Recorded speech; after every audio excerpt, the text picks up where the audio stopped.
Every year, 21st October is observed as Police Commemoration Day to pay homage to the police personnel who have lost their lives.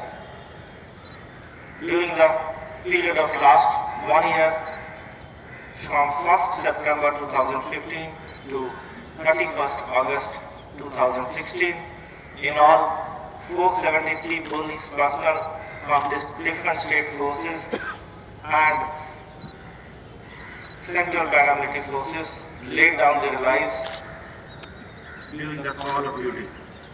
Uttar Pradesh tops the list, having lost 110 police personnel of different ranks, followed by Border Security Force, whose 55 personnel lost their lives while fighting the terrorist and other anti-social elements.